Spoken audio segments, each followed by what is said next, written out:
Good afternoon, and welcome to this edition of Disability Chat. In this chat, Allison Bartlett, HDSA's resident disability expert, will continue our conversation on the legal and disability considerations that gene-positive individuals need to know to financially prepare for HD. Today, Allison will explore those things needed for late-stage Huntington's disease. You can send a question at any time during the presentation. Just click on the chat function in your toolbar, type your question, and hit send. Your questions will be seen only by HDSA and will be answered at the end of the presentation. This presentation will be available in about a week on HDSA's YouTube channel or by going to hdsA.org/disability chat. On March 18th, Allison will discuss completing the online Social Security disability application that will include an overview of the online Social Security disability application, complete with images, as well as what to expect, what information to include in the application, and how to answer questions. And now a little bit about Allison. Allison is HDSA's Manager of Disability Programs and is a disability attorney who specializes in representing clients with rare chronic conditions like HD to navigate through the complex disability system. Allison holds a JD from the University of Cincinnati College of Law and a BA in International Affairs from James Madison University. And now I'll turn our chat over to Allison. Thank you, Deb, and thank you everyone for joining me this afternoon or this morning, whatever time zone you're in. So today I'm finishing up my little mini series about how to plan legally and disability for the different stages of HD. And as Deb said, I'm going to be focusing on late stage HD today. So before we get started, I want to go over the benefit preparation timeline and kind of sum up everything we've talked about so far. So here on the screen, there's an infographic to kind of show everything we've talked about. We've talked about prodromal HD, early to mid-stage HD, and late-stage HD. And really, in an ideal world, you would have been able to prepare and take all these steps. Because really, to think about it, prodromal HD is more of the planning stage. That's where you do your research for the financial, legal, and disability options that are going to be best for you and your family. And then early to mid-stage HD is what I would call the action stage. That's when you want to obtain disability and put the legal and financial documents in place while you and the individual with HD still have the wherewithal and ability to do so. Late stage HD is really where you should be taking a step back. This is the benefit stage. This is where you should be using the benefits that are already in place and transferring to long-term care if that's ultimately the decision you and your family members make. And the reason I talk about it as this timeline, because in a perfect world, by the time an individual with HD reaches late stage HD, they should have everything in place, so you don't have to worry about it. You can just focus on the care that is the care that's needed in late stage HD and not have to worry about anything else. And why is this important? Because medical needs tend to be a lot more pressing and immediate by late stage HD. Lots of different things happen and they can come up out of nowhere. Often late stage HD individuals have trouble getting necessary medical care unless the proper disability, financial, and legal documents are already in place. Our system is very complicated. It's set up to be done in a very specific order, and when you don't do things in that specific order, it makes it that much more difficult for you, which adds all of this stress if you're already in a stressful situation. And trying to find the right care or get resources someone needs, especially in late stage HD immediately, is very stressful. There are also fewer disability, financial, and legal options by the time someone's in late stage HD. And it's harder to get the necessary benefits because of the limited options and resources. So today, what I'm really going to focus on are what are the options if you haven't been able, or if for whatever reason, you weren't able to prepare on the other stages of the timeline. So what I'm mostly going to focus on today is what happens if you get to late stage HD and you haven't been able to put these things in place up until now. So I'm going to be talking about the disability. What I'm focusing on is disability, health insurance and long-term care, and legal preparation. So why does disability matter at this stage, at late stage HD? Well, someone with late stage HD needs a lot of day-to-day care and can often need a lot of medical care. Disability can help pay both for medical care and day-to-day care. And this is not something you want to have to worry about obtaining if your loved one needs immediate care, because it can take months to get. And options are also incredibly limited at this point. By the time you get to late stage HD, likely your only disability option is going to be supplemental security income.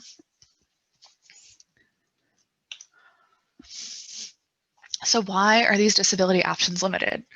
Well, by the time someone reaches late stage HD, they have likely not worked in years.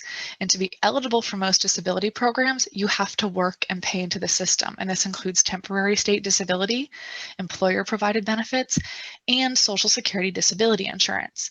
As a reminder, there's two kinds of Social Security disability programs: Social Security disability insurance and supplemental security income. And why are there these time limits, or what are the time limits exactly? Well, you can only get employer benefits while you're still employed.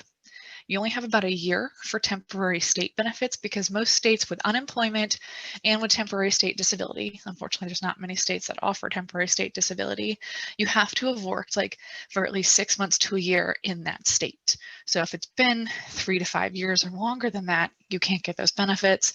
And for most people, you have to have worked for the last 5 years to get SSDI, or Social Security disability insurance.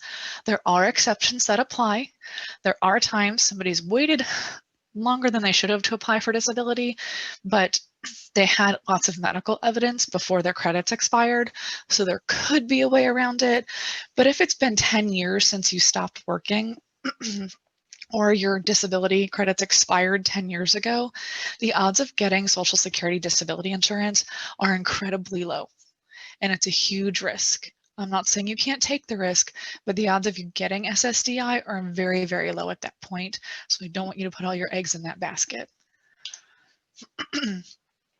So that's why most people end up needing supplemental security income. So this is the federal benefit program that's financial need based.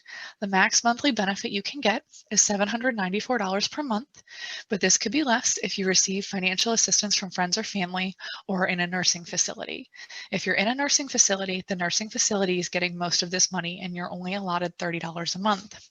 Let's say you're living full-time with family and they're paying for all your care needs, your benefit is going to be reduced by a third. So you'll get $500 something. Math is not my strong suit. I should have looked up the number first, but just to say, the most you can get is $794, but a lot of people don't get the maximum monthly amount because they're getting assistance elsewhere.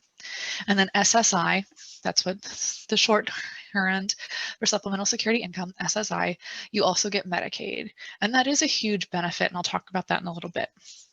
It can take up to 6 months to get a decision, and that's only if you're approved. If you're denied, you're going to have to continue going through the process. You can possibly speed this up with compassionate allowance. HD is a compassionate allowance condition, and that information should always be included with an application. You could also potentially speed up the application if you're in a dire need situation, like there's a risk of homelessness, or there's different categories that fall into dire need, but that can also help expedite the application, which would likely be necessary at late stage HD. The application is difficult and complicated, so it's best to start as soon as possible. And one negative thing, and one thing you have to take into consideration by the time someone with HD is at late stage HD, they're not going to be able to do this they're not going to be able to do this alone at all. They're going to have someone, a friend, a family member, somebody who can do this application for them, which gets that much more difficult because you have to speak on their behalf, and you may not have all the information to speak on their behalf. You also have to meet the strict financial criteria, which is $2,000 in resources as an individual and $3,000 in resources as a married couple. Again, resources includes your checking account, your savings account, if you own more than one home, if you own more than one car, all of that counts, which it's a very difficult burden for people to meet. And divorce often becomes necessary to meet the eligibility criteria, because $3,000 in resources for a married couple is nothing. And there are no exceptions to these rules. You meet the criteria or you do not get the benefit. We all know that this is not a super fair program. These allowances definitely need to be raised and things need to be changed. but that's not where we are right now. These are what the rules say. And if you really need the benefit, unfortunately, you have to play by these rules. Briefly, the application can be submitted over the phone or online. Most SSI applications actually have to be completed over the phone. A lot of them can't be completed online. You might be able to start the application online, but then you'll have to finish it over the phone because they have some weird criteria. Like if you've been married, you can't finish the SSI application online. You have to do it over the phone. So there's no reason that you can't start it online, but you may not be able to finish it online. And again, because most people end up doing a phone application, you have to schedule a phone appointment in advance, which can take weeks, again, delaying the process if you need this benefit immediately. Information needed for the application, general things, your social security number, your proof of age, like a birth certificate or your birth date, citizenship status. What's hard with this application is you're going to need a lot of financial information. You're going to need all of your earned income, so work earnings. If you're not the one working in your family, then you're going to need your spouse's work earnings because they look at that, and all unearned income, your bank statements, receipts, court orders, if you get alimony, child support, income, you like if your sister is paying your rent, all of those things are taken into consideration and you have to have proof of all of it. You also need your medical records and your work history. And your work history could be really hard to get at this point if you haven't worked in 10 years. Social Security is going to want that information, and so you're going to have to figure out some way to get it, which also gets really difficult if you have no idea what your loved ones or your family members or friends' job was 10, 15 years ago when they were still working. It's okay to use your best guess, but again, all of this gets more difficult the longer you wait and get away from the person's working, and it's a lot of information to collect, especially if this is like a very dire needs situation. So what's important to note is the way SSI works is different than SSDI because the start date of your disability is based on the date the application is submitted. So your HD could have started 10 years ago, but if you only submitted an SSI application this January, Social Security doesn't care between now and 10 years ago. The only thing that matters is the date the application was submitted. And you'll only receive payments back to the date the application is submitted. So if you submit your application today, January 21st, and you get approved in May, like you might get some back funds to January, but you're never going to get anything farther back, even if you've been disabled for 10 years.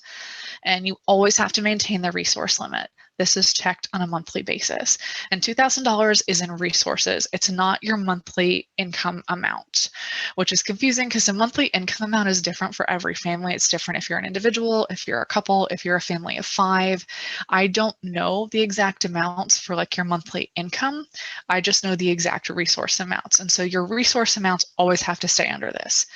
So the whole time you're on SSI, if you're an individual, your resources have to be less than $2,000. And for a couple, your resources have to be less than $3,000. And this can be difficult because you could get a lump sum back payment if it takes you like 2 years to get your SSI disability approved. You only have 9 months to spend the amount back to the resource limit.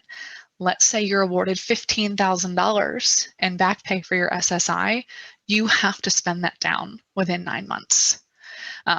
With SSI, back pay is broken up more. You do not get the entire amount of months. You get about 3 months per payment. So you get between $2,500 and $3,000 per payment. But again, you have to spend that down. So you always have less than $2,000 or $3,000 in resources. By late stage HD, you are very likely going to need a representative payee. So that means there has to be a person in your life or an organization that can represent you and manage your benefit payments on your behalf. And this isn't likely with SSI, but you could possibly have to pay taxes. This is just in here as an aside, but if you're just getting SSI, you're likely never gonna reach these tax amounts.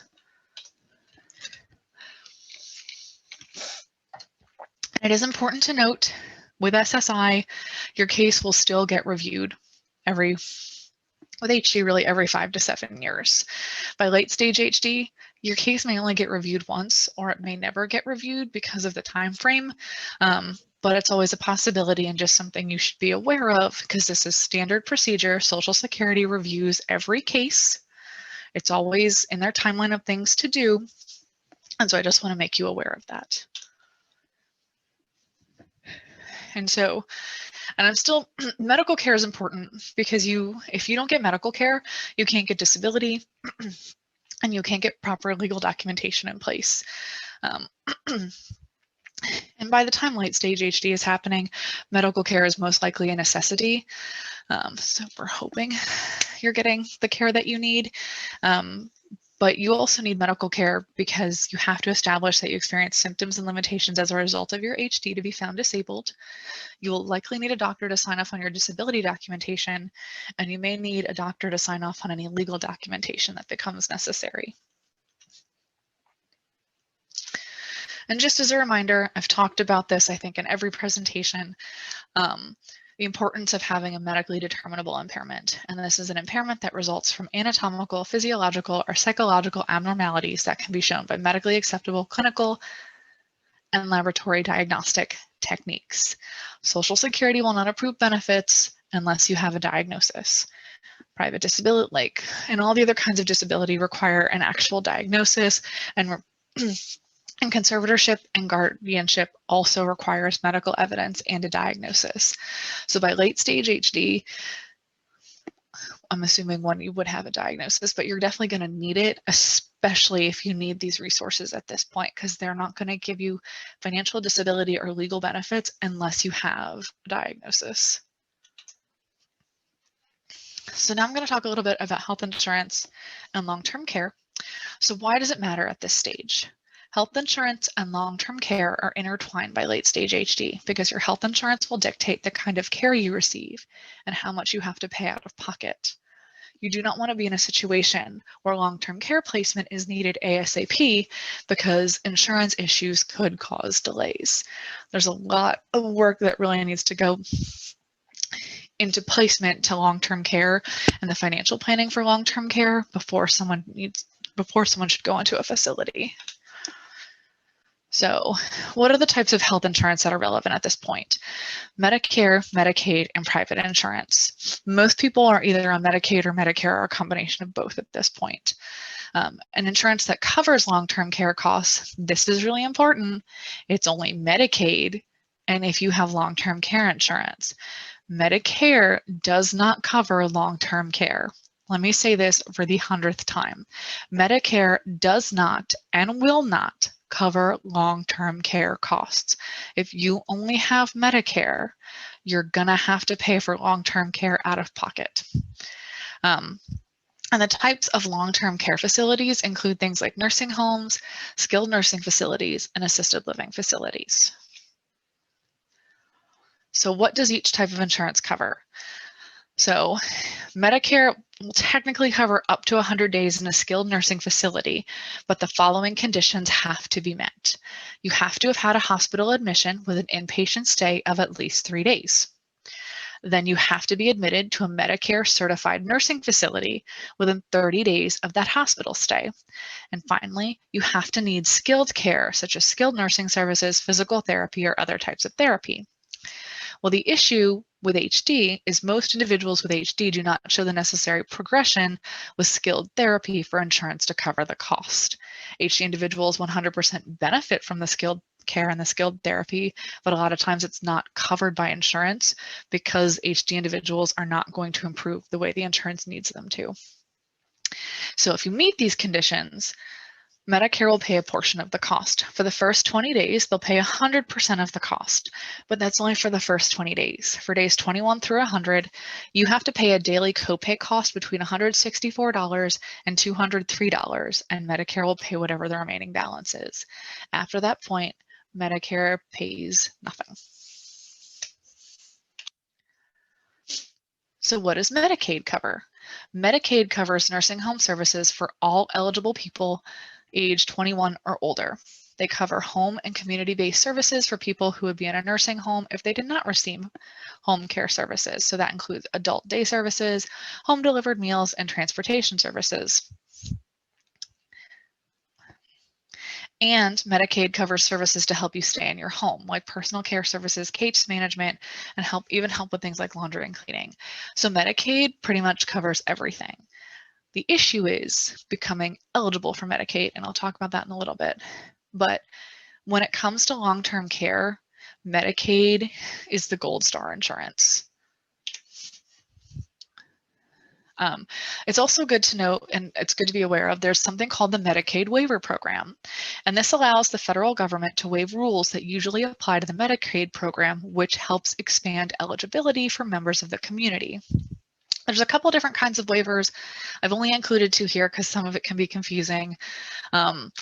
In some states, there's research and demonstration waivers, and this allows the state to temporarily test out new approaches to delivering Medicaid care and financing. These aren't available in all states, but they're becoming more widely used to figure out better approaches. What's very common in every state are the home and community-based service waivers, and they're designed to allow states to provide home and community services to people in need of long-term care. The waiver programs and the eligibility criteria are different from state to state, so you will need to look into the specific waivers in your state, which is not too difficult to find just using a general Google search.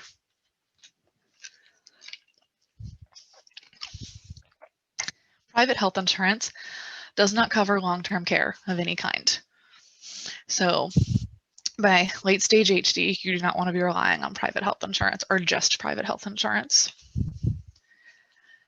And then not health insurance, but this long-term care insurance, policies reimburse you for care given in a variety of places, like at your home, a nursing home, an assisted living facility, or an adult daycare center. You're still expected to cover 10 to 20% of care costs, which can still be very expensive. And every policy is different and covers different care, so you need to be well versed with your personal policy. I won't be able to answer questions about your long-term care policy because every long-term care policy is different, and you're going to have to ask your policy provider about that information. And if you have a long-term care policy, it's good to research what's in it and what it covers when you get it, or even before you buy it. But anyway, having long-term care insurance will definitely help cover the cost of long-term care, but it doesn't cover everything. So how do you get each types of these insurance? Well, Medicare you can only get if you're 65 or older, or if you've been found disabled by Social Security and are getting SSDI, so Social Security Disability Insurance. Private insurance you either get through the health insurance marketplace or your spouse's employer.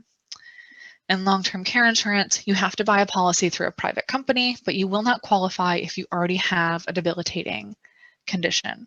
So by late stage HD, you're not going to be able to get long-term care insurance.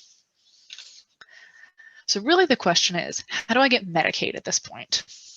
Well, one of the easiest ways to get it would be through supplemental security income, because it's not every state, I don't remember the list off the top of my head, but most states in the country, if you're approved for SSI, you'll be automatically enrolled in Medicaid, or you'll just have to submit an additional Medicaid application, but your Medicaid application will go through without issue. Or you have to meet, there's still the strict financial requirements through SSI, but if you don't get SSI, you'll have to meet the strict financial requirements within your state. And this does vary from state to state. The thing by doing it that way is there's a 5-year look back period. And Medicaid will look at all the monetary gifts given to friends and family. They will look at the sale of all your property and large items for the last 5 years. If you have moved money, resources, or assets in the last 5 years, that will count against you. That does not happen with SSI. To be Medicaid eligible, your yearly income has to be at or below 139% of federal poverty level, which this year is $17,736. This is lower in some states, so you need to check your requirements. And not all states have expanded Medicaid. So finding of disability will be necessary to be eligible for the program. So if you live in Alabama, Florida, Georgia, Kansas, Mississippi, North Carolina, South Dakota, Tennessee, Texas, Wisconsin, or Wyoming, you will have to be approved for SSI in order to get Medicaid. And You have to have the resource requirement for Medicaid itself isn't necessarily as strict as SSI. You have to have less than $15,000 in resources, but that's the absolute maximum. That's what it is for the state of New York. Most states have a lower resource limit, so again, you'd have to check in your state, but usually it's anywhere between $2,000 and $15,000. I think it more sits at an average in the middle. Like you have to have less than $7,000 or $8,000 to get Medicaid. So again, it's not as strict as SSI, but you also have the 5-year look back period to worry about.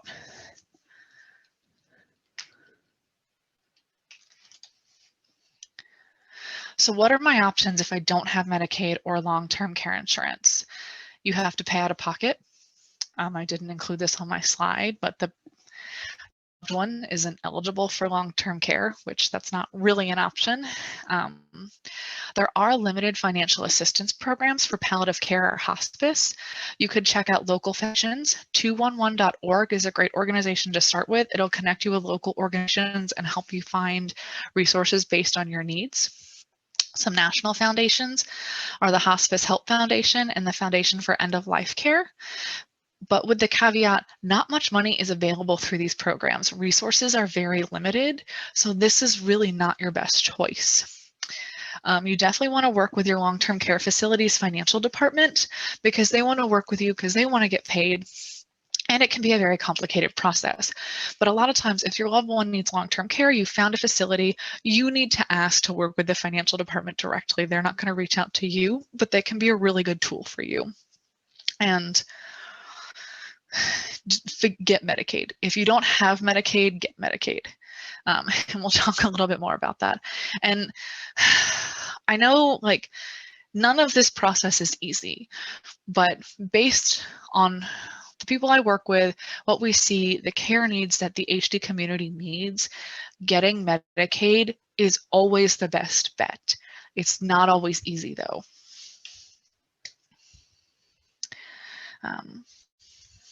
So long-term care, so transitioning to long-term care.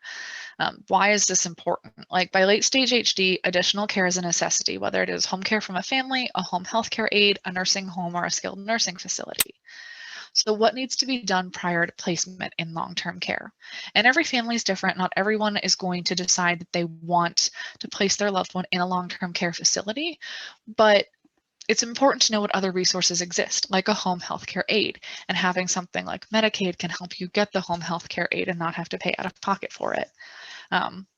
But what needs to be done prior to placement or prior to the long-term care stage? And the answer is as much as possible. Medicaid, asset protection, and legal documents take time. And time is not something you have if you have immediate nursing home needs or you're spending a lot of your time caring for your loved one with late-stage HD. Assets need to be transferred out of the HD individual's name so they're not used as a resource, because when long-term care facilities, when Medicaid is looking at these things, like if you're married, Medicaid is looking at both of you. So there's not much you can do about it. But if the individual is unmarried and they're looking into long-term care, like the long-term care facility is only going to look at that individual's assets and what's in their name. And if they don't have things in their name because they've been transferred out, that's not going to count as a resource against them. And legal decision-making documents need to be in place. So what are some of the things you need to know when you start this process? Well, you want to know the difference between long-term care facilities, what care they provide, and how they can manage your loved one, because not all facilities are created equal and they're not all going to meet your needs. Don't be afraid to speak up during this process. And remember to respect the staff and care team and continue to be an active member of your loved one's care team. You may not be the direct care provider anymore, but you are essential to this process. So what should families know about starting the transition to long-term care? You want to manage your expectations. This process is going to be difficult at some point for everyone involved, for you, for the individual, for HD, for the individual with HD, because it can be a pretty big change. You want to make sure that you're prepared to advocate for your loved one and use your HD expertise to make sure your loved one gets the care they need. You know your loved one best. If you've been caring for them for years, you are an expert in their care, and you need to communicate that. Many facilities are not familiar with HD. So you want to speak up and do not assume that the professional staff knows all or knows best how to care for your loved one with HD. It's always a learning process, and don't be afraid to educate them. Educate, I can't talk today. You want to find out things like staffing ratios to know how many skilled care providers there are per individuals in the facility. And this is different from state to state. You also want to know who to contact if you have questions or if you have any issues with the facilities. So who you want to contact is your local ombudsman. And those are different in every state. Every state has a set of ombudsmen, and you can find them based on your location. The link I have included in the consumervoice.org can take you to your state and your locality to find who you would need to contact if you're having any issues. And ombudsmen are there to help work to resolve problems and advocate for improved care and if there's any issues you have with the facility. You also want to be aware of your HD loved one's patient rights, and two really good organizations are disability rights. There's a disability rights in every state. So if you're in North Carolina, it's disability rights North Carolina. If you're in California, it's disability rights California. If you're in New York, it's disability rights New York. And the ARC is also a really good nonprofit that does a lot of work with patient rights. So if you have questions about your patient rights or your loved one's rights, these are two good organizations to start with.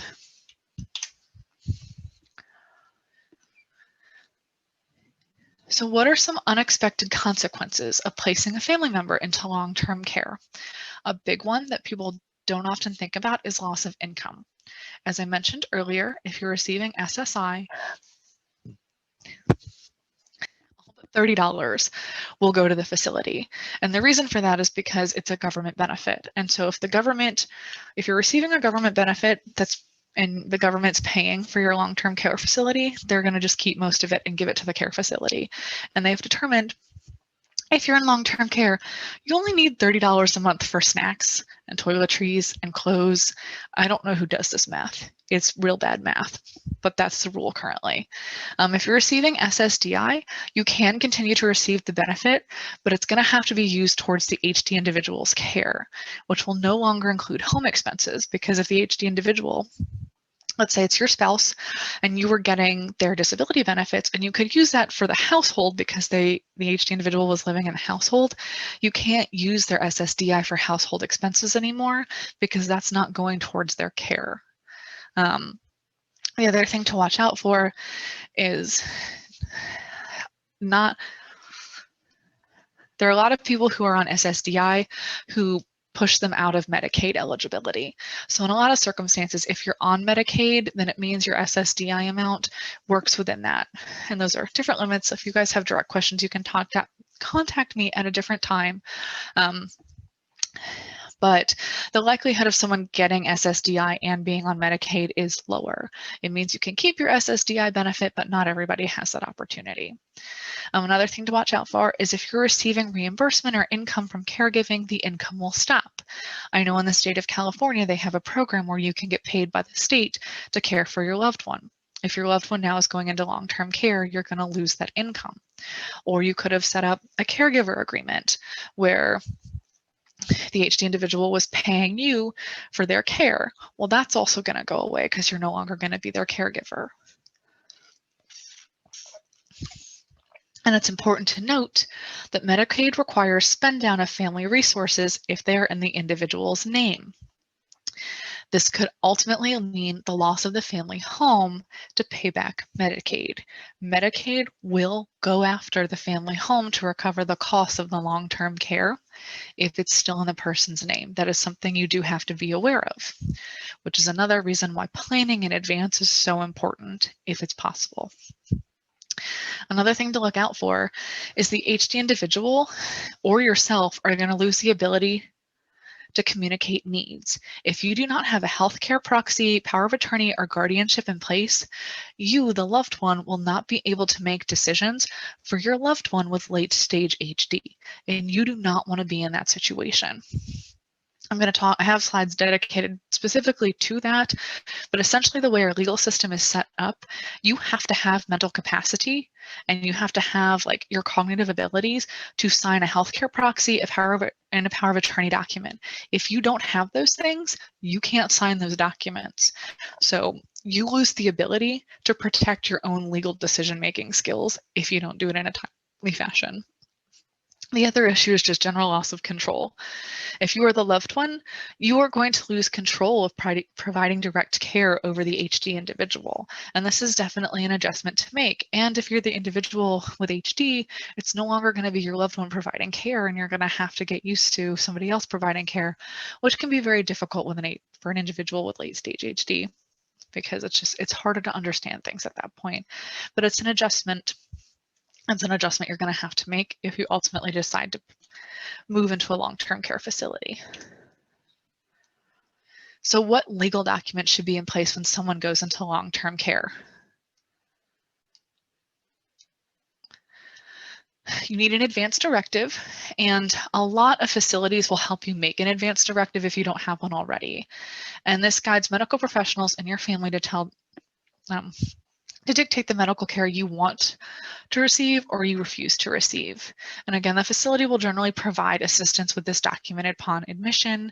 The link I've included, AARP, it can lead you to your state advance directive guides to help you fill that out if that's something you're interested in. Then a healthcare proxy or a medical power of attorney, that gives you power for a person to make medical decisions on your behalf if you are unconscious or mentally incompetent. By late stage HD, many individuals are considered mentally incompetent at that point. That's a very harsh descriptor, but like that's the legal and medical term that they use. So it's important to be aware of that, because it means you no longer have the ability to make decisions for yourself. So you can't sign legal documents. You can't make decisions for yourself. Like the law will not let you. So you need to have these documents in place first if you want your wishes to be acknowledged and followed. Power of attorney, that gives a loved one or somebody else the power to make all decisions that aren't medical decisions. So that's generally legal and financial decisions. And then guardianship and conservatorship, I have them both there because different states call them different things. In Virginia, it's guardianship. In the state of California, it's conservatorship for an adult.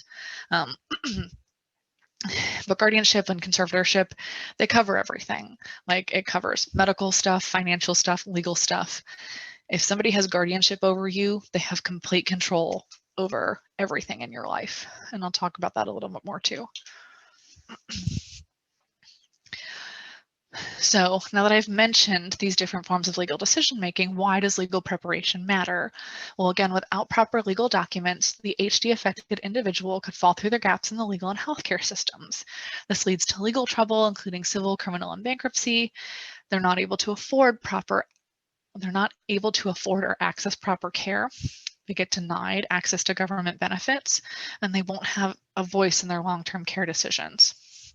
And I like to stress, the more options you have in this process, the better you'll be able to make decisions when the time comes. So if you're the individual with HD, you want to put this stuff in place as soon as possible so you have the decision to make the choices for yourself. If you're the loved one, it gives you the tools to know what the HD individual wants so you can respect their wishes and make sure everything is done according to their plan. So this is just, this is the third time I've repeated this slide in every presentation. And again, it's just so important because it describes what is an asset and what government programs look at your assets and why they look at your assets. So again, supplemental security income, Medicaid. Those are the two big ones, but other things, food stamps, housing assistance, temporary assistance for needy families, and low-income home energy assistance programs. All of these things could be really important if you're providing care in your home, because caregiving gets really expensive. So it is important to know that the government looks at your assets for a lot of different programs. But again, what I'm really trying to hit home here is Medicaid and SSI eligibility.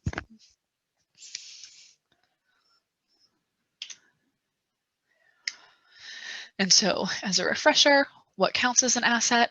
Cash, bank accounts, stocks, savings bonds, land and property. It doesn't include the home where you reside, but it includes includes any additional property, vehicles. If you have more than one vehicle per household, that will count against you. So it's kind of unfair. Like if you're married, you should be allowed 2 cars. You're only allowed 1. It's very 1950s and antiquated. But yeah, if you have more than 1 car in your household, any additional cars are going to be counted against you. Any retirement accounts, any life insurance policies over $1,500, any personal property, any burial funds set aside that are over $1,500, and anything else you own which could be changed to cash and used for food or shelter. And deemed resources. And so deemed resources are a portion of the resources of a spouse, parent, spouse, sponsor of an alien, or sponsor's spouse as belonging to the person. Okay, that's all confusing, but essentially the wording's confusing. I took it from Social Security. Don't ever trust Social Security to make things easy to read. But essentially what it's saying, if you get any kind of assistance from a spouse, parent, spouse, family member, that will be counted against you and it will be counted as an asset.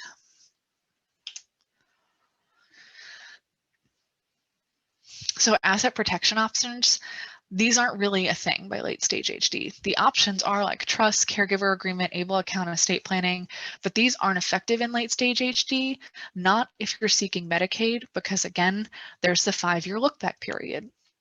And if you do any of these things within that 5-year look back period, all of that money will still count against you for Medicaid until that 5 years has passed, unless you're eligible for SSI. And then estate planning, again, I've put this in every presentation just as a reminder, because estate planning is for everyone and it's really important. And estate planning is really, what do you have and what do you want to do with it when you die? And it's really good to know those things because that helps with the asset planning and for Medicaid and for planning all these other things. But how effective is estate planning with late stage HD? Unfortunately, at this point in the disease progression, the individual with HD has likely lost their ability to make decisions or has a lot of trouble. They may not have an estate or assets anymore if all of it's been spent for long-term care or if they ended up homeless. There's a lot of different reasons. But also they cannot estate plan because in most cases, they're not likely going to have capacity to estate plan anymore. So the estate planning will likely have to be done by a family member, but only if the proper legal documents are in place. And again, is the family member going to know all of your wishes and know everything that you wanted to do with your estate and how to divide everything up? So now we're getting to legal decision making. And appointing, so this is legal decision making is appointing someone to act on your behalf to make legal, financial, and medical decisions. So there's power of attorney, medical power of attorney, guardianship, and conservatorship. So why does this matter? And I know I've touched on this a lot during this presentation, but if you do not give a specific person the ability to act on your behalf, you may lose that right entirely. Someone could be appointed to make decisions for you that does not know you or your wishes, and you may lose the ability to make decisions but are not fully disabled enough for someone to be appointed to make decisions for you. So you fall into the legal holes in the system, meaning you could become homeless. You're going to be denied essential benefits because you cannot complete the application, but no one can do it for you. And you could stop getting important medical care because you may not have the wherewithal to do it because of your HD, but you haven't given someone else the power to help you, or they don't know they need to help you. So these are different kinds of power of attorneys. The issue is at this point in the process with late stage HD, if you've lost like most or all of your decision making abilities, you can't put a power of attorney in place, because in order to put a power of attorney in place, so let's say I am the individual with HD, I can only assign someone else to act as my power of attorney while I have capacity and am aware of the decisions I am making. So none of this is relevant if you get to the point where you can no longer make decisions for yourself or take care of yourself. So the big difference between power of attorney and guardianship, with power of attorney, it allows the HD individual to appoint a person to manage their affairs, and it can be revoked, but the HD individual has complete say of who they want to make decisions for them. And it can be written so the document only takes effect when the HD individual is no longer mentally competent, and the HD individual can decide who makes that decision. So if they're getting treated by Dr. Kostick at Ohio State, the individual with HD can put in their power of attorney document, Dr. Kostick at Ohio State can deem when mental incapacity happens. And so that's the nice thing about the power of attorney document, is the individual with HD gets a lot more say in the process. Guardianship is what has to happen when the adult with HD is deemed incapacitated and no longer has the ability to make decisions for themselves. There is no consent from the HD individual in this process. It's a state court legal proceeding. Somebody else is making the decision for them. A judge rules if there is legal claim to guardianship, and it takes effect immediately upon court ruling and is very difficult to revoke. And so somebody could be appointed the HD individual's guardian that they don't know or have no relation to or doesn't necessarily know their wishes. It's just they can no longer take care of themselves and someone else has to make all the legal decisions for them.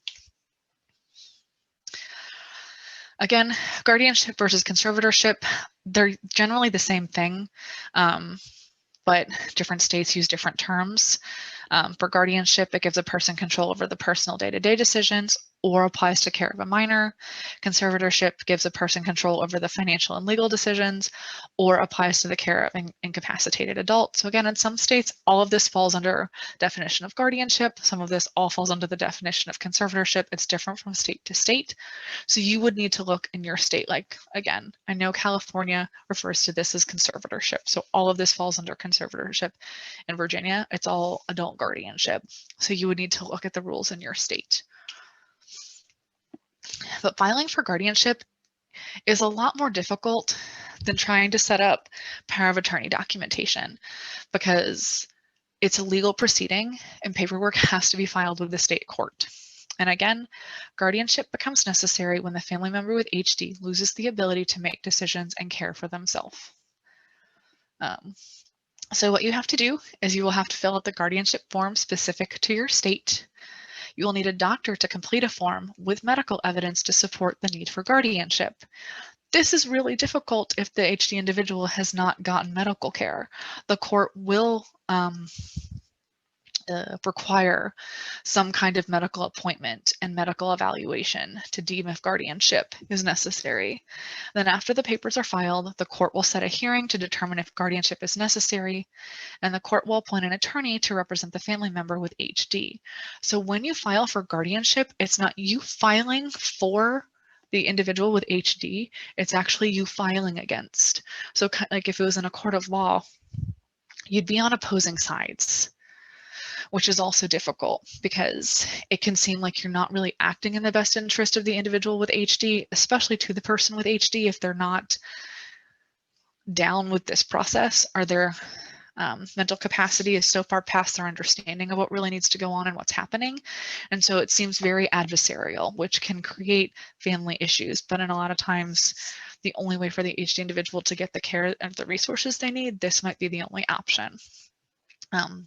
You can do this without a lawyer, but guardianship cases can be very difficult to navigate on your own. And this could be a slow process, especially if the family member with HD argues that they are still able to make decisions or doesn't want to go along with this. And again, if you have to get guardianship in place just to go through with like SSI and Medicaid, all of this is going to take a long time. And so you don't want to, like, this is all difficult to have to deal with if you're in a stressful, I need resources now kind of situation, which we know it unfortunately happens, but these are the processes that you have to go through in order to get the necessary benefits to protect the individual with HD and make sure they get the care that they need. Our system is not set up to be easy. This is unfortunately the system that we have at this time. And I'm hoping that I have given you the tools to understand the system and be better able to use it. And again, I have created a disability and legal preparation checklist for this topic, which will get added to the website, but it focuses mostly on SSI, my late stage HD, and includes information about health insurance, long-term care, and legal decision-making documents. Are there any questions? Thank you, Allison. That was certainly a very comprehensive view, and I know it is a lot of information for people to take in. So I want to remind everyone that this presentation will be available on HDSA's YouTube channel or by going to hdsa.org/disability chat as one word. So you can access not only the presentation, but also Allison's handout that she just went through. So we do have time for a few questions. The first one is, does a power of attorney trump guardianship and healthcare proxy, or do you need all three? So guardianship trumps all of them, technically.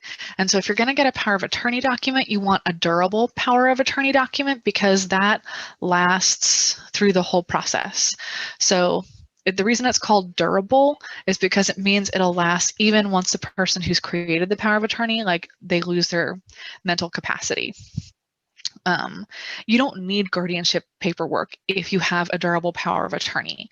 Guardianship is really kind of like a last choice option if no other legal documents were put in place and the person no longer has the ability to agree to legal documents.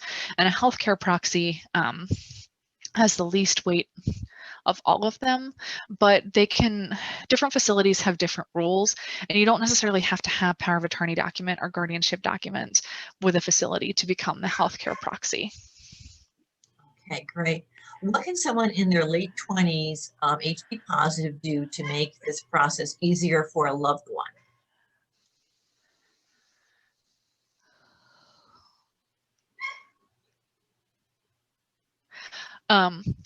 For that question, is it like easier for the loved ones to ultimately provide care in your future? Since that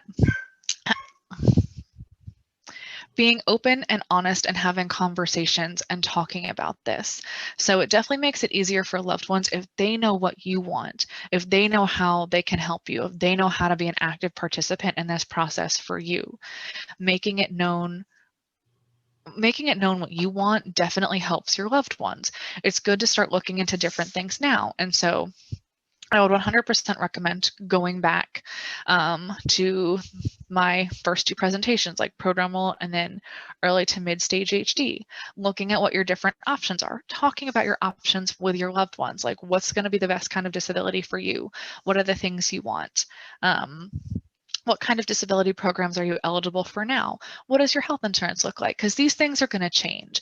This is definitely like, because of the evolving nature of HD and how everybody works differently and like just the different things in the pipeline, this is definitely going to be an evolving conversation. So a conversation you have now could be very different from a conversation you have 10 years from now. So it's very important to keep having that conversation, to keep touching base about what you want, and to keep looking at your different options and needs. Okay. This one is a little long. A hospital filed for Medicaid for me, and I was not informed. They now want to control the application, but I believe they did not complete it correctly. I did not realize everything which would be evaluated. How can I take back control of the application process? HD patient needs long-term care now. That's a really good question, and that's actually a huge issue. So thank you very much for asking this question and bringing it to people's attention. This is definitely something that happens a lot. Hospital systems will not talk to the patient or the family, and they will just go ahead and file for Medicaid, and then they're the ones who have the application.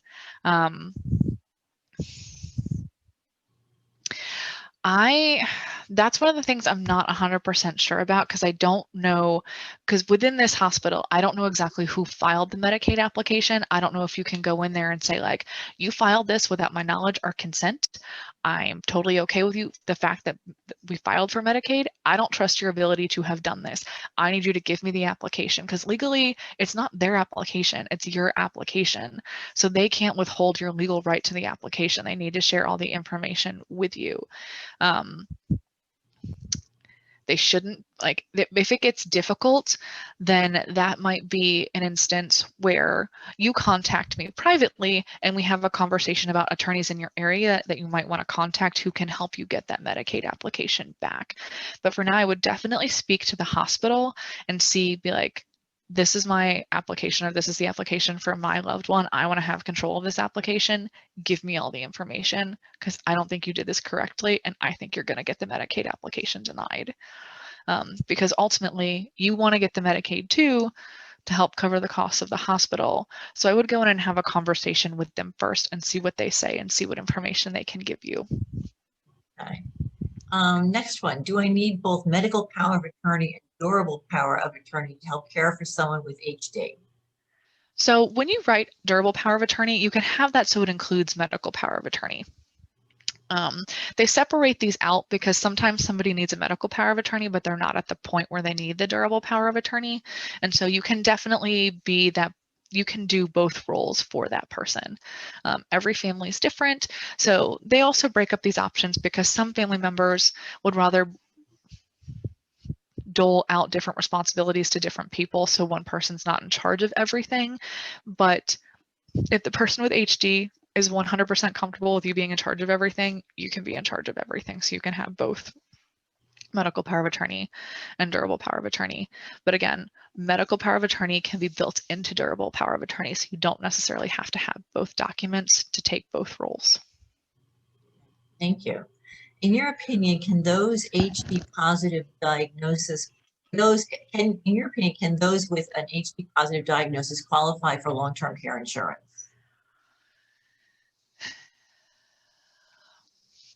So that's a tricky question because in the last few years, we've seen a shift in that where once maybe, well, if you have a positive diagnosis, the answer is most likely no.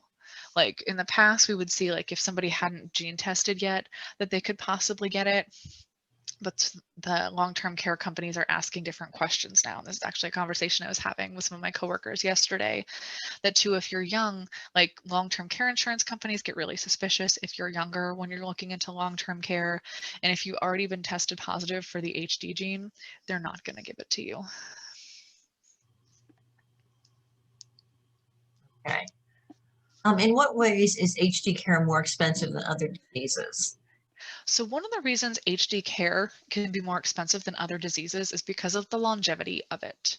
Someone could need expensive care for HD for 10 or 15 years, but the average length of nursing home or long-term care for most other individuals, I think, is like 2 to 5 years. And so that's really how HD gets expensive, is the longevity of the care that is needed and the level of care that is needed for the amount of time. It's not just you're going to need long-term care for 2 years and that's it. With an HD individual, they could need long-term care for 15 years and that gets really expensive. If private insurance really doesn't cover any long-term care costs, how do they decide when your health is in a long-term care phase?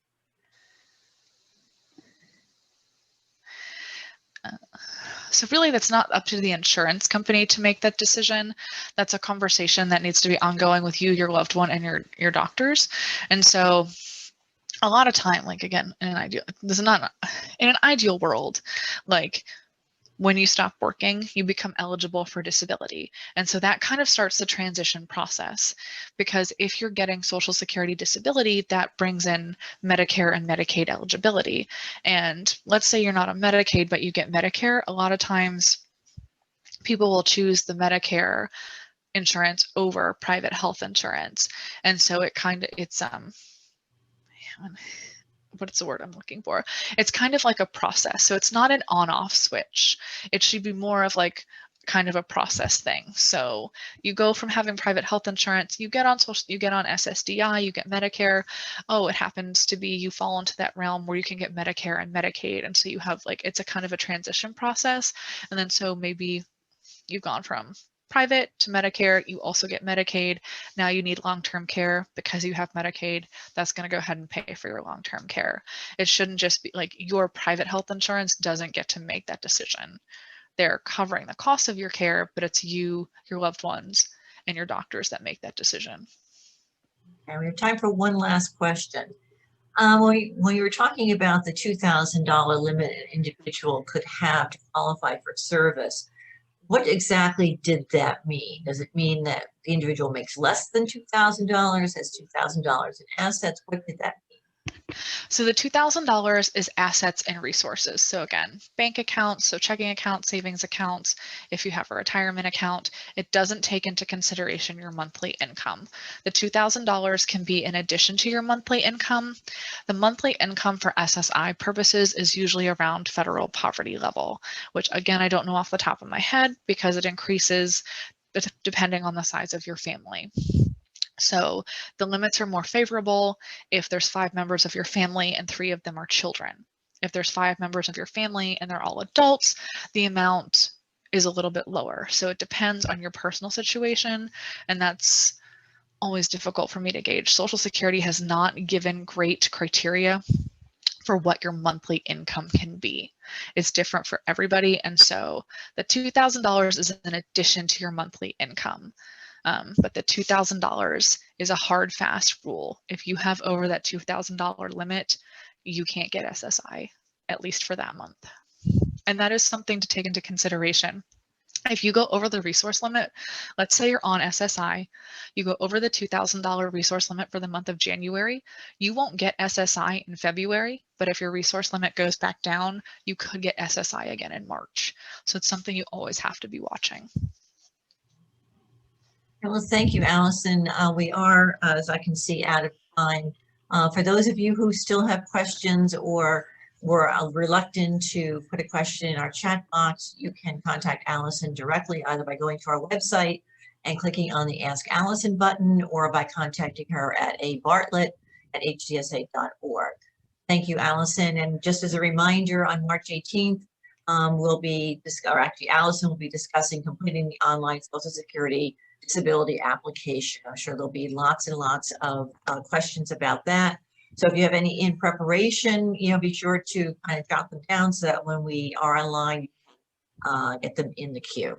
Thank you very much for your time today, and we wish you a happy week.